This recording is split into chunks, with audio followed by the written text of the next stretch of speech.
What's up, everybody? I'm Rick, And I'm Anna. and welcome to a review of the 2020 movie Promising Young Woman.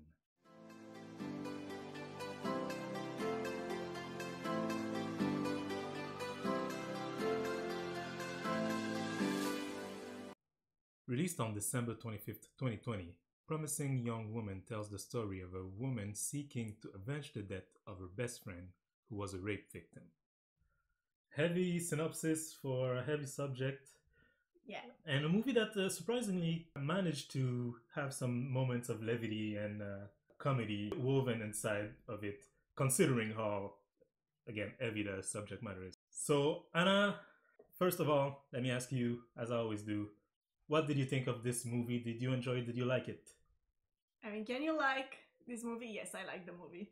The yes, movie was great. Yes, you can like this movie, no? What do you mean? It's a movie that, I don't know, left me feeling, and while I was watching it, I kept having this feeling of anger and repulsion towards, the subject and most of the characters that we were seeing. Not the main character, of course, but the others surrounding her. And so in that sense, I can say that I got out of it with a feeling of enjoyment. Although I do appreciate this movie. I think it was a great movie. I think that it managed to put forward such a raw subject without it being too graphic, and still send across those feelings. Yeah, and I think that's definitely on purpose, right? The movie throughout it does kind of get directly to the point, but also square around the main topic, right? We barely hear anything about the word rape. I'm not even sure if it's really mentioned at all in the whole movie, right? And they say a lot of that happened, exactly, or something like this. So if a friend came to you now, came to your house and told you that they thought something bad had happened to them the night before, Cassie, something bad. The movie says she's dead, right? The friend, but they don't mention how. You assume she killed herself, of course. Right. They never go into details, right? You don't know how long after did it happen. And yet you get it. You get it quite obviously from the first few scenes, right? Where she's totally drunk in this bar, and a group of guys are like, look at her. She's looking for it, right? She's asking for attention. She's being careless. She's drunk. I think that's very interesting, is that it's not just about rape, like the main topic of the movie. It's not just about rape, it's about women who are taken advantage of in this situation, Yeah. When they are defenseless. Mm-hmm. Which is rape. Right, yes. But I mean, it's rape in this particular circumstances. Mm-hmm. And I find it interesting that you were kind of hesitating, is it enjoyable? Can I like this movie with such a heavy subject matter? I mean, we've seen a couple of movies this year alone that were like this, right? True. That is true. With very heavy subjects, and often that relates to either there are real life events or relate to real life events. In this case, right, this is not a true story, but it might as well be. Right. By the way, we're going to spoil this whole movie, so I'm going to talk about the ending here. At the end, when it seems like the quote-unquote bad guys, or good guys, as they call themselves, have won, right? They killed her, our main character, and they got away with it. They got away with it. I was feeling so down. I was like, yeah, that's always how it is. Nothing's going to come out of this. And then they get arrested, and the high you get from that.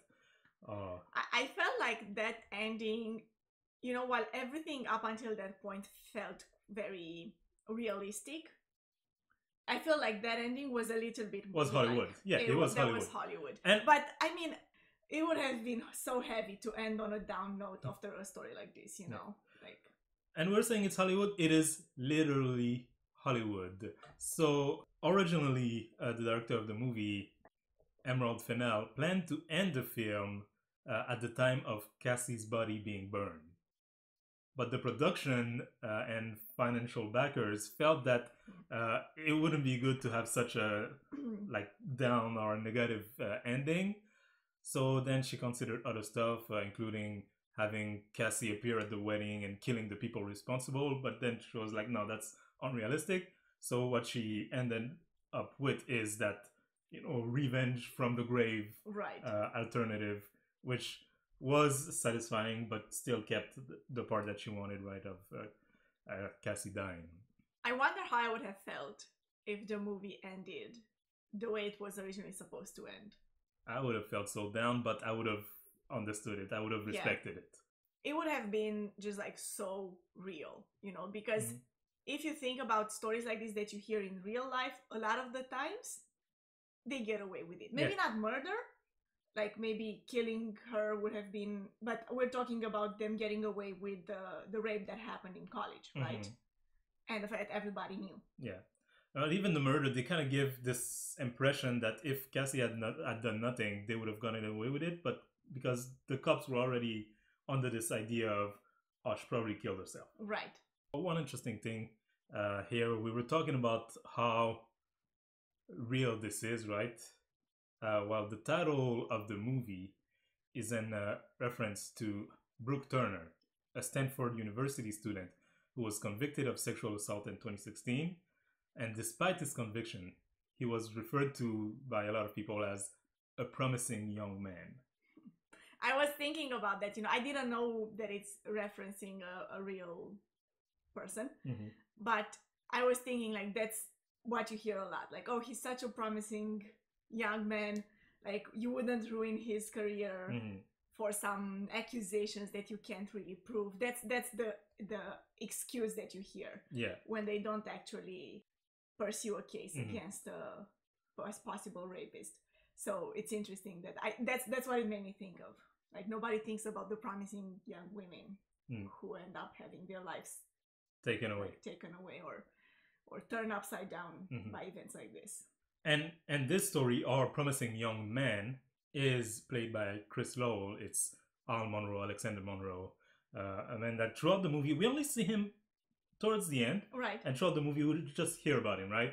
He's a great doctor now. He's getting married. He has this great life. Everybody loved him. When she goes back to the university, the dean is like, oh yeah, Al Monroe, he was there a couple of days ago talking to the students, right? Oh, yes, Alexander Monroe. He actually just came back and gave a talk here. Oh, he's a really nice guy, really smart. Are you a friend of his? Yeah. He's a great guy. And even the first time we see him, he's like, oh no, guys, a stripper. I promised my fiance I wouldn't do that. I love my fiance. Yeah. Nah. He seems like such a good guy. And then he murders her, right? Right. No, this wasn't just a quote-unquote mistake, as they often put it. That they made when they were kids. Yeah, no, you're a bad person. Right. Like, I think that we see this theme throughout the movie when we see these guys. I mean, him, but also her short-time boyfriend. Played by Bo Burnham, Ryan Cooper. So through the two of them, I think we see this theme of the guys who participate in such horrible acts, but then they get the chance, they have the privilege to get over it and become good guys. Yeah. Like, to forget. Ryan doesn't even remember the name of the girl, and he was there. He was one of the guys watching, when the rape happened, and he didn't even remember her name. I mean, you have the privilege to forget and get over it and convince yourself that, oh no, it was nothing. It didn't mean anything. It was we were just having fun. But even a lot of time it's reinforced by the people around you, right? When Alexander kills Cassie, and then he's on his bed in the morning, like, kind of traumatized by it, and he's crying. He's like, I killed her. Why is the fucking stripper dead? I told you. Well, how did this happen? And his friend right away is like, no, it wasn't your fault. Yeah, it was a wasn't your fault. mistake. It was a mistake. Right? And he keeps saying it until Ali's like, yeah, it wasn't my fault. Right. And so it's not only about them, which they do, trying to justify their own horrible actions, but people around them enabling them to justify their own horrible actions, right? The dean not pursuing the case, everybody else laughing at it, his friend saying, no, it was just a mistake, right? Right. Like, if ever one of them maybe had pushed back a bit, at least a little bit. Right. Or even tried. And that takes me back to what you said. just now about the dean actually, or the school actually investigating the accusations. There was a tape going around, like that probably half the school saw. Of the rape, yeah. Right, of the rape. If they had actually cared one bit and asked around, I'm sure someone would have thought like, yeah, there's a proof. Here's the tape, you know. Alison Brie's character, Madison McPhee, brings the tape to our main character, and she straight out says it. Everybody saw it. Right. And it's funny because she herself, Madison, saw the tape and still didn't choose to believe her own friend. Right. She was like, no, you were sleeping around anyway, right? Like as if that justifies anything. Yeah. And then, of course, we have our main character, the main actress, Carrie Mulligan, plays Cassandra Thomas, or Cassie. What an interesting character. I loved her character. Just so much. It's such a versatile character, I feel. Like you said, you know, we get some comic relief through her character, or from her character in the movie, but she's also the one carrying, you know, the whole burden of this subject of what had happened. And she kind of balances the two in a somewhat, like, as sane as a person can be in that situation, you know? It feels like she's not crossing any limits there, you know? And it's funny because the movie often makes you think that she is crossing lines, right? And I guess it's interesting that the one moment where she was about to cross a line into assault, that's when she dies, right? I don't know if there's some type of lesson to be taken from that, from the writers and the director. But all the rest of the time, they make you think, for example, at the beginning that she killed the first guy. No, she was just eating the donut and it was leaking on her, right? Yeah. And then they make you think that she has her friend Madison raped, and you're like, wow, that's kind of messed up. But then you learn that no, she didn't. Right. They make you think she had the kid raped, but no, she didn't, right? Yeah, so like all she's doing is actually scare the people into understanding the weight of it. Exactly. Yeah. And how wrong, you know, what they are doing or what they did before was. Yeah. But then the one time where she tries to push her revenge, when she goes to like assault Al Monroe Alexander and carves Nina's name and his skin, that's when it feels like she crosses a line and it doesn't go through, right? Yeah. So that's interesting also. Carrie Mulligan's performance was very much appreciated because she is or was nominated for Best Actress at the Academy Awards. She didn't win. We're filming this after the ceremony. We talked about Emerald Fennell, the director, who was also nominated for Best Director at the award, also lost. In total, the movie was nominated for 5 Academy Awards and won 1. Okay. So let's go over the others. Best Picture, of course, that's why we watched it. Best Original Screenplay, Emerald Fennell, she won. Oh. So good. And Best Film Editing, Frederick Torval. I agree with the original screenplay, totally. I think that this story is so realistic and at the same time still feels like a story that you would see in a movie, you know? And I think that it sends across the message that it wants to, like, very well. It is thematically realistic, the message-wise very realistic, and it's still a movie. Right. Right? We were talking about how the ending is Hollywood, right? It's still a movie throughout. Yeah. So that's very interesting. Like I was saying, the comedy also is woven into it. Choices that I really appreciated. I read somewhere also that even in the casting, for example, for the male characters, they cast a lot of actors that the audience would be used to see as good guys in other roles. Oh, interesting. We recognized one of them. Yeah, who was playing and New Girls, right? Yeah. But that's also interesting, just to showcase that anyone can be the quote-unquote good guy. The quote-unquote good guy who's really not a good guy. All in all, a very enjoyable movie. Anna, do you have any final thoughts, something we haven't talked about that you want to mention? No, I think we went over everything. Yeah? Yeah. So I said enjoyable because I enjoyed it, right? No matter how heavy the subject matter was. At the end of the movie, I was glad I watched it, right? And so I would definitely recommend this movie for those of you who haven't seen it and who don't mind having gotten spoiled throughout this conversation by us. Would you recommend it? Yeah, I would definitely recommend it. And so those are our recommendations. Before we finish with this video, though, we still have to rank this movie. For those of you who don't know, for every year of the Academy Award, we rank the movies that are nominated for Best Picture. And so right now we're ranking the movie from the 93rd Academy Award, the 2021, that just happened last week. And our current ranking is at number 4, Mank, at number 3, Sound of Metal, at number 2, Minari, and at number 1, The Trial of the Chicago 7. Where would you put Promising Young Woman? I would put Promising Young Woman at number 2. I would say maybe 3 though. I was thinking 3 or 2. I feel like Minari and Promising Young Woman both have such like real life stories, you know. I mean, The Trial of Chicago 7 is literally a real life. Right, obviously, but I mean, I Mank. wouldn't put it above The Trial of the Chicago 7. I don't think so. But if I am to think like between Minari and Promising Young Woman, I feel like I don't know, this one just spoke to me more. I think maybe I would also say one thing that, you know, just from the point of view of how a movie is made, I really liked how the subject was slowly revealed, or the main event, actually, the event that had happened in the past was slowly revealed throughout the movie.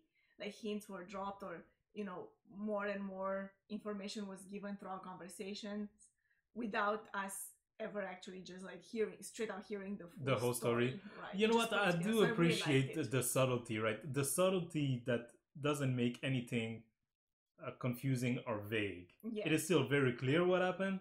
It is still very understandable, like the timeline of events. And yet, like you said, they never just sit down and here's what happened on January 5th, 19, right? Yeah. It's never like that. I gotta give them prop for that. That's definitely an interesting way, a great way, in my opinion, to tackle that subject matter. You know what? I'm gonna go with you. I'm gonna give you that one. So the new ranking will be at number 5, Mank, at number 4, Sound of Metal, at number 3, Minari, at number 2, Promising Young Woman, and at number 1, The Trial of the Chicago 7. That's it for our ranking, but what do you guys think? If you've seen Promising Young Woman, let us know in the comment section below what you thought of it, and you can also go to our website and rate the movie over there. The link will be in the description box below. For those of you who don't know, we're watching this movie as part of our goal to watch every Best Picture nominee from every single one, 1927 to 2028. With this movie, you have now watched 112 movies. That's a lot, but it's not over. The next movie we'll be watching is The Father with Anthony Hopkins. So if you want to do that goal with us, or just follow along with us for this year's movies, go watch that movie and be there for our next review. And to not miss that review, Anna, what should they do? Subscribe. Yes, subscribe to this channel, hit the notification bell to be notified whenever the video drop. Like this video if you did, comment in the comment section below, and have a nice day.